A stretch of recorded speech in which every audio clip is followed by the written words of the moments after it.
तो हेलो दोस्तों, कैसे हैं आप लोग। हाई फाई स्टडी में आपका फिर से स्वागत है।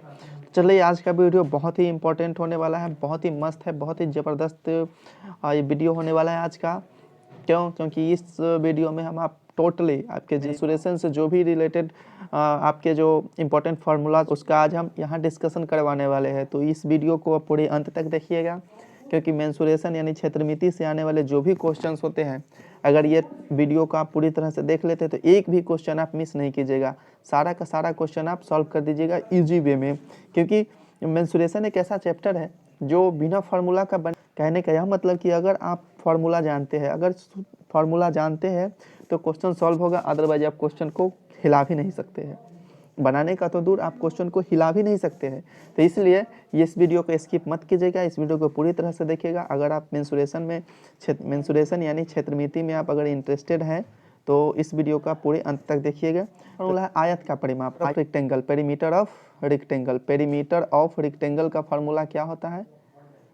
तो आपको पता है पेरीमीटर ऑफ रेक्टेंगल का क्या फार्मूला होता है? 2 इंटू लंबाई प्लस चौड़ाई। 2 इंटू लंबाई प्लस चौड़ाई, यानी कह सकते हैं सीधा वे में कह सकते हैं 2 into L plus B. 2 into L plus B, ये क्या हुआ? आयत का परिमाप का फार्मूला होता है 2 into L plus B. Next देखिए, आयत का क्षेत्रफल एरिया ऑफ रेक्टेंगल क्या? लंबाई गुने चौड़ाई मतलब एल इंटू बी। तो दो फार्मूला आप सीख लिए। आयत का परिमाप 2 इंटू एल प्लस बी, आयत का क्षेत्रफल L into B. Next formula देखिए। नेक्स्ट फार्मूला हमारा है वर्ग का परिमाप। नेक्स्ट है वर्ग का परिमाप, perimeter of square 4 into side, 4 गुने भुजा, 4 इंटू साइड यानी 4 गुने भुजा। नेक्स्ट को देखिए, of square, area of square का फार्मूला क्या? भुजा इंटू भुजा, कहने का मतलब कि साइड इंटू साइड। तो नेक्स्ट क्या है? समानांतर चतुर्भुज का क्षेत्रफल यानी एरिया ऑफ पैरेललोग्राम क्या होता है? आधार इंटू ऊंचाई यानी base into height. Area of parallelogram क्या? Base into height. नेक्स्ट देखिए हमारा फार्मूला, त्रिभुज का क्षेत्रफल, एरिया ऑफ ट्रायंगल क्या? 1/2 आधार इंटू ऊंचाई यानी 1/2 into base into height, 1/2 into base into height. ये किसका फार्मूला हुआ? एरिया ऑफ ट्रायंगल का। नेक्स्ट देखिए क्या है? तो हीरोन का सूत्र, ये बहुत ही इंपॉर्टेंट है। टेंथ क्लास के जो भी कैंडिडेट हमारे हैं वो इसको नोट कर ले। 5 मार्क्स का एक क्वेश्चन इससे बनता है। हीरोन का फार्मूला, यानी हीरोन के फार्मूला से क्या निकालते हैं? तो त्रिभुज का क्षेत्रफल यानी ट्रायंगल का एरिया निकालते हैं, तो वो होता है root under S into S minus A, S minus B, S minus C. तो यहाँ पर ए बी सी क्या है पहले वो समझिए। तो ए बी सी क्या होता है? ट्रायंगल में 3 साइड होते हैं, तो पहले साइड को ए, दूसरे साइड को बी और तीसरे साइड को सी इंडिकेट करते हैं। यानी ए का जो लेंथ होगा वो ए होगा, बी का लेंथ बी होगा, सी का लेंथ वो सी होगा। एस क्या होता है? तो एस जो होता है वो सेमी पेरीमीटर, एस को क्या बोलते हैं? Semi perimeter. कैसे निकलता है? तीनों साइड के लेंथ को हम ऐड कर देते हैं और 2 से डिवाइड कर देते हैं, तो हमारा क्या निकलता है? सेमी पेरीमीटर निकलता है। तो आप कह सकते हैं कि जब अगर त्रिभुज का ये क्षेत्रफल यानी area of rectangle 1/2 into base into height होता है, तो इसकी ज़रूरत क्यों पड़ी? क्योंकि कुछ ऐसे क्वेश्चंस होते हैं जिनमें हमारा बेस नहीं दिया जाएगा और हाइट नहीं दिया जाएगा, तो क्या कीजिएगा आप? तो वहाँ पर क्या करेंगे? हीरोन का फार्मूला लगाएंगे, वहाँ पे तीनों आपको साइड दिया जाएगा। चलिए नेक्स्ट क्वेश्चन की तरफ बढ़ते हैं। तो चलिए नेक्स्ट फार्मूला हमारा, तो नेक्स्ट फार्मूला देखते हैं। सम चतुर्भुज का क्षेत्रफल क्या होता है? 1/2 इंटू विकर्णों का गुणनफल। सम चतुर्भुज समझ रहे हैं? वैसे चतुर्भुज यानी वैसे क्वाड्रिलेटरल जिसके चारों साइड इक्वल होते हैं उसको क्या बोलते हैं? सम चतुर्भुज बोलते हैं। तो उसका जो क्षेत्रफल होता है 1/2 इंटू विकर्णों का गुणनफल, यानी कह सकते हैं इसमें 2 विकर्ण होंगे। कितने विकर्ण होते हैं चतुर्भुज में? तो 2 विकर्ण होते हैं। तो हम इसको लिखेंगे 1/2 into D1 into D2। D1 और D2 क्या है? तो डायगनल है। D1 D2 क्या है? डायगनल है। तो इसको फर्स्ट डायगनल बोलेंगे, इसको सेकेंड डायगनल बोलेंगे। आप बोल सकते हैं इसको फर्स्ट डायगनल, इसको सेकेंड डायगनल, तो कोई बात नहीं है। तो सम चतुर्भुज का क्षेत्रफल क्या हुआ? 1/2 इंटू D1 इंटू D2।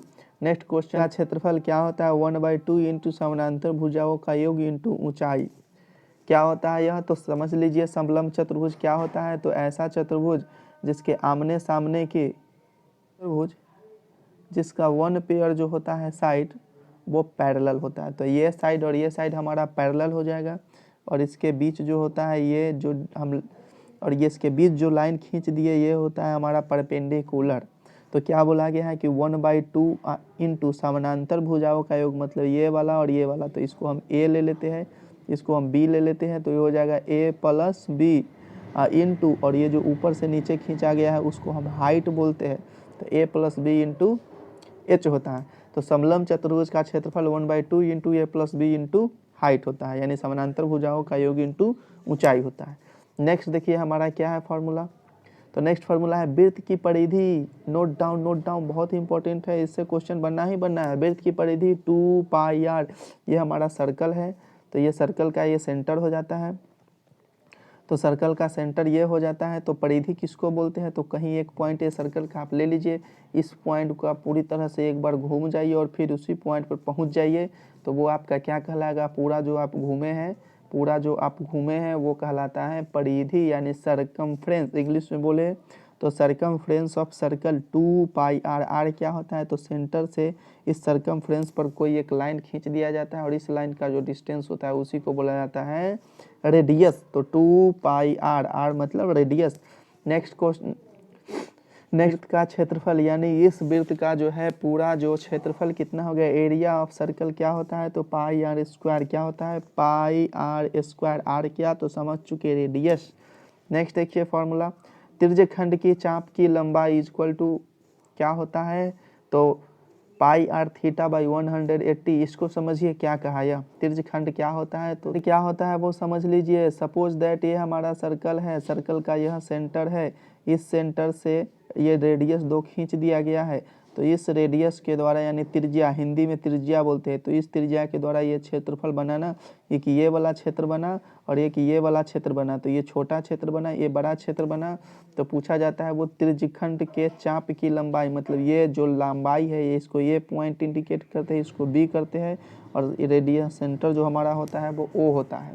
तो पूछा जा रहा है ए से बी के बीच की जो है वो लंबाई कितनी होगी, तो उसको हम एल से डिनोट करते हैं, होता है πr थीटा। थीटा क्या, तो सेंटर पर जो एंगल बन रहा है उसी को क्या बोलते हैं, थीटा बोलते हैं। तो πr θ कितना होता है 180, इसको आप याद कर लीजिए। तो बोला केंद्रीय कोण वाले त्रिज्यखंड का क्षेत्रफल, तो केंद्रीय कोण यहाँ है और थीटा इंडिकेट कर दिया है, मतलब केवल ये छोटा वाला की बात कर रहा है, इसकी बात कर रहा है। तो इसका क्षेत्रफल होता है πr² θ/360। दोनों में थोड़ा सा का अंतर है, πr इसमें स्क्वायर हो जाता है और थीटा उसमें भी है इसमें भी है, और नीचे में 180 की जगह कितना आ जाता है 360। ये भी नोट डाउन कर लीजिए, बहुत ही इंपॉर्टेंट है ये दोनों, इससे क्वेश्चन बनना ही बनना। फॉर्मूला हमारा है घनाभ का पृष्ठीय क्षेत्रफल। देखिए घनाभ का पृष्ठीय क्षेत्रफल का फॉर्मूला 2 × LB + BH + HL होता है। इंग्लिश में बोल सकते हैं सरफेस एरिया ऑफ क्यूबॉइड। तो क्यूबॉइड क्या होता है आप जानते हैं, माचिस का बॉक्स देखे हैं वो क्या है हमारा, क्यूबॉइड है। माचिस का बॉक्स क्या है, क्यूबॉइड है। तो इस तरह से हमारा क्यूबॉइड बनता है। तो इस क्यूबॉइड का आपको सरफेस एरिया निकालना है, तो क्या होता है 2 × LB + BH + HL। ये हो गया हमारा L, और कह सकते हैं ये हमारा हो गया B, और ये जो आप कॉर्नर वाला देखते हैं इसको हम हाइट बोलते हैं। तो ये इसे शुरू कीजिएगा, B के बाद जस्ट B आएगा, फिर H आ जाएगा, H के बाद फिर H आ जाएगा और L आ जाएगा, इस तरह से। नेक्स्ट देखिए घनाभ का विकर्ण, यानी क्यूबॉइड का डायगोनल पूछा गया है, यहाँ से यहाँ तक ये डायगोनल होता है। क्या होता है, यह डायगोनल होता है। तो डायगोनल का फॉर्मूला क्या होता है, √L² + B² + H²। √L² + B² + H²। ये बहुत इंपॉर्टेंट है, कई बार क्वेश्चन इससे बन चुका है। चलिए नेक्स्ट फॉर्मूला की तरफ बढ़ते हैं। ये अब घन का देखिए, घन का पृष्ठीय क्षेत्रफल, यानी घन क्या होता है, तो घन भी घनाभ जैसा ही होता है, यानी क्यूबॉइड जैसा ही होता है, बट क्यूब में थोड़ा सा क्या डिफरेंस होता है, क्यूबॉइड जो होता है हमारा रेक्टेंगल जैसा होता है, और क्यूब जो होता है वो हमारा स्क्वायर जैसा होता है। तो ये स्क्वायर जैसा है यहाँ है, इसमें केवल साइड होते हैं, तो क्यूब में केवल साइड होते हैं, ना हाइट। इसमें हाइट, लेंथ और ब्रेथ की कोई चर्चा नहीं होती है, केवल किसकी चर्चा होती है, तो साइड की चर्चा होती है। क्यूब जो होता है वो हमारा क्या होता है, तो वो स्क्वायर जैसा होता है। तो पृष्ठीय क्षेत्रफल यानी surface area of cube 6 × side, 6 गुने भुजा बोलते हैं हिंदी में। अब देखिए घन का विकर्ण यानी diagonal of cube, diagonal of cube क्या, रूट अंदर A square plus A square plus A square. क्यों? क्योंकि उसमें देखे थे कि L square plus B square plus H square होता था, तो इसमें केवल क्या है, साइड है। तो इसको एक्सप्लेन करेंगे तो हो जाएगा रूट अंदर 3a या ए रूट 3 हो जाएगा। ए रूट 3 बोलिए या रूट अंदर 3, ये बात एक ही है। नेक्स्ट देखिए, घनाभ का आयतन का फॉर्मूला क्या होता है, volume of cuboid. Volume of cuboid LBH, क्या शॉर्ट में LB इंटू एच, LBH बोलेंगे, लंबाई गुने चौड़ाई गुने ऊंचाई। नेक्स्ट देखिए, घन का आयतन क्या होता है, तो भुजा भुजा भुजा, 3 भुजा यानी बोल सकते हैं AQ, साइड का Q बोल सकते हैं शॉर्ट में, भुजा गुने भुजा सकते हैं साइड का Q। नेक्स्ट देखिए, कमरे के चारों दीवारों का क्षेत्रफल, एक हमारा रूम है, रूम के चारों दीवारों का क्षेत्रफल L plus B into H होता है, 2 into L plus B into H होता है। फार्मूला क्या होता है, 2 into L plus B into H होता है। नेक्स्ट सीख लिया रेक्टेंगल के बारे में, स्क्वायर के बारे में, क्यूबॉइड के बारे में, क्यूब के बारे में और सर्कल के बारे में। ये फार्मूले हैं वो आप याद कर लेंगे, कहीं नोट डाउन कर लेंगे और बार बार इसको अपने से लिखने का प्रैक्टिस करेंगे, क्योंकि ये जो इम्पोर्टेंट फार्मूले हैं वो बहुत काम आएंगे। अभी से लेके जब तक आप पढ़िएगा इसका सामना करना ही करना पड़ेगा। तो अगर आप यूट्यूब पर देख रहे हैं तो हमारे चैनल को लाइक और सब्सक्राइब कीजिए। अगर फेसबुक पर देख रहे हैं तो हमारे पेज को लाइक और फॉलो कीजिए।